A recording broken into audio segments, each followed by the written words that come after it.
नमस्कार, जय हिंद दोस्तों। लास्ट क्लास में हमने बात की थी रणमल के बारे में कि किस तरह से वह मेवाड़ की राजनीति में हस्तक्षेप करता है और वहाँ बहारमली की सहायता से मारा जाता है और वहाँ से भागने में कामयाब हो जाता है अपने जोधा और जोधा वहाँ से भाग के मंडोर आ जाता है। ठीक है, तो पहले तो जोधा की राजधानी थी मंडोर। मंडोर पहले जोधा की राजधानी थी मंडोर, लेकिन जैसे ही जोधा मंडोर पूछा तो इसके पीछे पीछे मेवाड़ की सेना यहाँ तक पहुंच गई और इस मंडोर पे मेवाड़ का शासन होगा, मेवाड़ का अधिकार हो गया।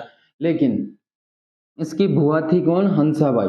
हंसाबाई की सहायता से मेवाड़ और मारवाड़ के बीच में एक संधि होती है या अपनी सीमाओं का निर्धारण होता है। मेवाड़ मारवाड़ मेवाड़ मारवाड़ के बीच में एक संधि होती है जिसे आवल बावल की संधि के नाम से जाना जाता है। इतिहास में आवल बावल किस किस के बीच में हुई? मेवाड़ मारवाड़। मेवाड़ के थे कुंभा और मारवाड़ के जोधा। मेवाड़ और मारवाड़ के बीच में जो शत्रुता चलती आ रही थी वो इस संधि के द्वारा विराम लगता है और जोधा स्वतंत्र शासक बन जाता है। किसका? मंडोर का। अब जोधा के पास दुर्ग तो है लेकिन छोटा दुर्ग है और ये जो आवल बावल की जो संधि हुई थी ये थी 1453 में। मध्यस्थता किसने की थी? हंसाबाई ने, जो जोधा की बुआ थी, हंसाबाई। ठीक है, हंसाबाई के मध्यस्थता में 1453 में आवल बावल की संधि हुई जिसे मेवाड़ मारवाड़ संधि या कुंभा जोधा के बीच की संधि भी कहा जाता है। ठीक है, इसके बाद अब एक शासक, प्रतापी शासक के पास क्या होना चाहिए? सबसे बढ़िया पहले तो एक बड़ा सा दुर्ग होना चाहिए। मंडोर दुर्ग तो है जोधा के पास लेकिन छोटा दुर्ग है, इसलिए सबसे पहले ये प्रायोरिटी देगा किसको? कि एक बढ़िया सा दुर्ग बना जाए। तो दुर्ग बनाने के लिए ये जगह की तलाश कर रहा था।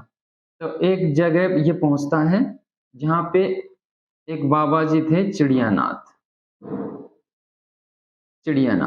ये इसको जाके बोलता है कि महाराज ये जगह तुम खाली कर दो और मैं आपको ऐसी दूसरी जगह दे दूंगा कि मैं यहाँ पे दुर्ग बना लेता हूँ, यहाँ पानी वानी की व्यवस्था अच्छी है। तो महाराज जी मना कर देते हैं चिड़ियानाथ जी की नहीं, ये मेरी तपोभूमि है, मैं यहाँ से कहीं नहीं जाऊंगा। तो जोधा भी थोड़ी सी अहम पे ले लेता उसको कि नहीं, दुर्ग तो यहीं बनाऊंगा, तू तेरा देख ले, अगर दूसरी जगह लेता है तो ठीक है, नहीं तो तू निकल, तेरी जोड़ी जो भी है सामान तेरा लेके निकल। तो यहाँ पे चिड़ियानाथ जी उठ खड़े होते हैं और जाते जाते जोधा को श्राप दे जाते हैं कि जा, जैसे ही इसकी नींव रखेगा तू तो यहाँ का पानी सूख जाएगा। अब जोधा टेंशन में कि पानी के चक्कर से तो यहाँ पे दुर्ग बना ही रहे थे, अब जैसे नींव रखेंगे तो पानी सूख जाएगा। सिद्ध पुरुष था तो हो सकता है कि उसकी कही हुई बात सही साबित हो जाए और पानी सच में सूख जाए तो कोई मतलब नहीं निकलेगा। तो इसी के सरदारों में से कोई समझदार आदमी बोलता है कि बस बात इतनी सी है ना कि जैसे नींव रखेगा तो पानी सूख जाएगा। कि हाँ, बात तो इतनी है कि जैसे नींव रखेगा तो पानी सूख जाएगा, तो क्या करें? तो ऐसा करते हैं ना कि अपन करणी माता के हाथों इसकी नींव रख देते हैं, क्योंकि करणी माता भी सिद्ध नारी है उस समय की और करणी माता का बचपन का नाम है रिद्धिबाई। रिद्धिबाई तो कई जगह लिखा हुआ मिल जाएगा कि मेहरानगढ़ दुर्ग या जोधपुर दुर्ग की नींव किसने रखी? रिद्धिबाई, करणी माता। ठीक है, तो करणी माता ने इस दुर्ग की नींव रख दी और दुर्ग का निर्माण हो गया शुरू। लेकिन ऐसा कहा जाता है कि पहले मान्यता थी राजा महाराजाओं की कि अगर किसी दुर्ग के अंदर जिंदा आदमी की बलि दे दी जाए तो उस राजवंश का राज हमेशा चलता रहता है। तो यहाँ पे एक ऐसे नहीं कि किसी को भी पकड़ के मुंडी और दे दिया कि ले भाई तेरी बलि दे रहे हैं। अपनी मर्जी से तैयार होना चाहिए कि मैं तैयार हूं, आप मेरी बलि दे दीजिए। तो यहाँ पे एक राज्य नाम का एक किसान था जो अपनी मर्जी से तैयार हुआ था कि मुझे इसमें मेरी बलि आप दे दीजिए और मेरे घर वालों को भी कोई ऐतराज नहीं है और किसी को कोई दिक्कत नहीं होगी। तो यहाँ पे रजिया की बलि दी जाती है। एकमात्र दुर्ग है जहां जिंदा आदमी की बलि दी गई है, इसमें मेहरानगढ़ दुर्ग में।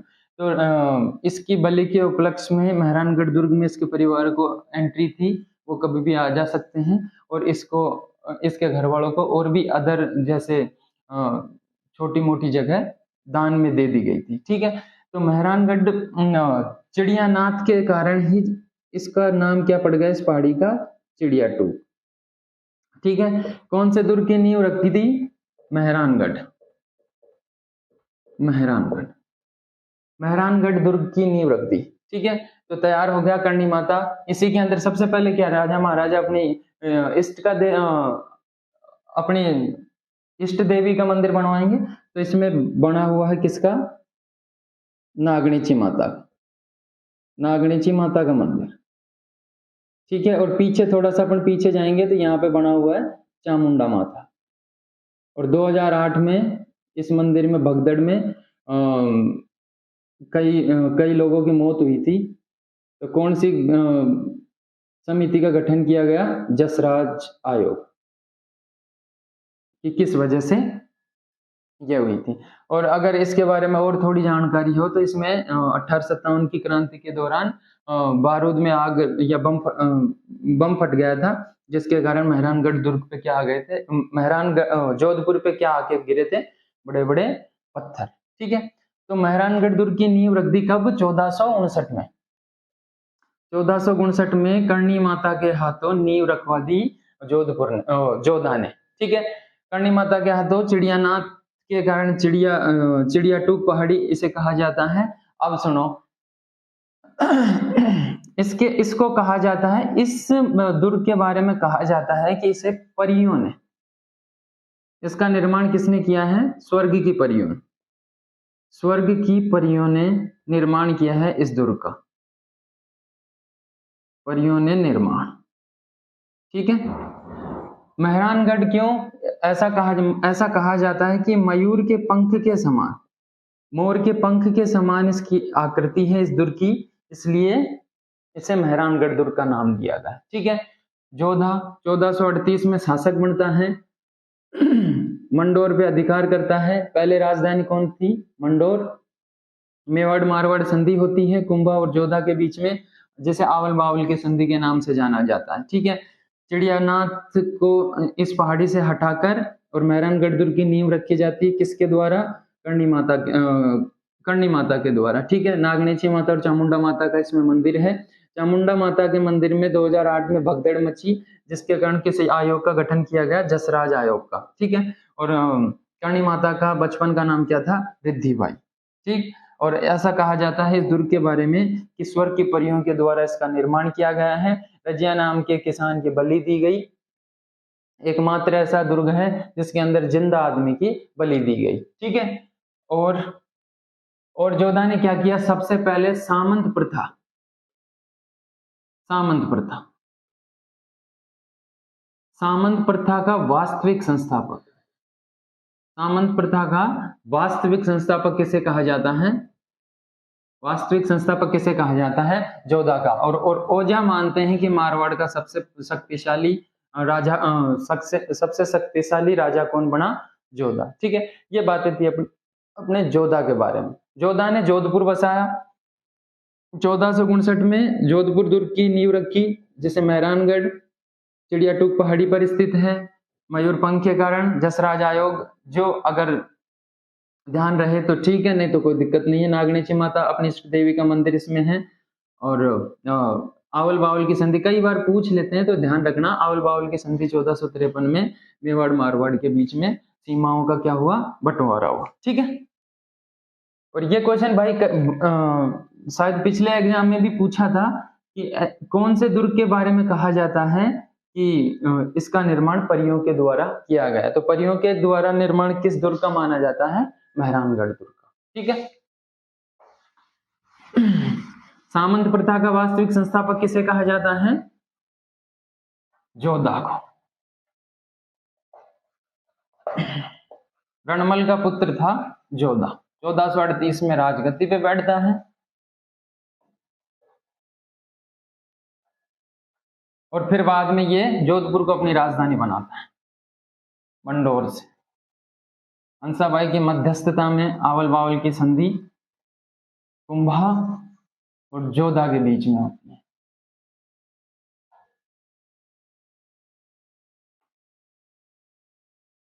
इसके बाद में नए शासक बनेंगे सातल देव, फिर आएंगे अपने सूजा।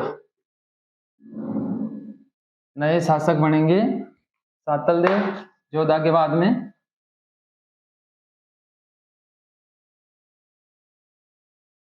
जोधा के बाद में सातल देव, सातल देव, सातल देव के बाद में सूजा, और सूजा के बाद में आएंगे अपने गांगा, और गांगा का पुत्र कौन? मालदेव।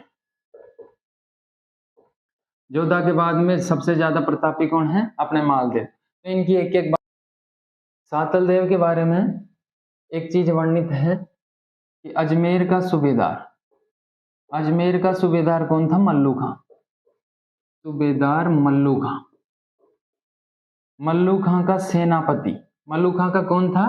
सेनापति, सेनापति था घुड़ला। इसने पीपाड़, अजमेर की एक जगह है पीपाड़, पीपाड़ से कुछ कन्याओं को उठा ले जाता है, कुछ कन्याओं को, कुछ लड़कियों को उठा ले जाता है। कौन? घुड़ला। जब इस चीज की खबर पहुंचती है सातल देव के पास कि तेरे राज्य में आके और कोई लड़कियों को उठा ले गया, तू यहाँ बैठा बैठा खाली अय्यासी कर रहा है, तो इसके थोड़ा बहुत इसका स्वाभिमान जागता है और ये इससे युद्ध करने चला जाता है घुड़ला से। तो घुड़ला से ये ससम्मान, घुड़ला को कौन हरा देता है? हरा देता है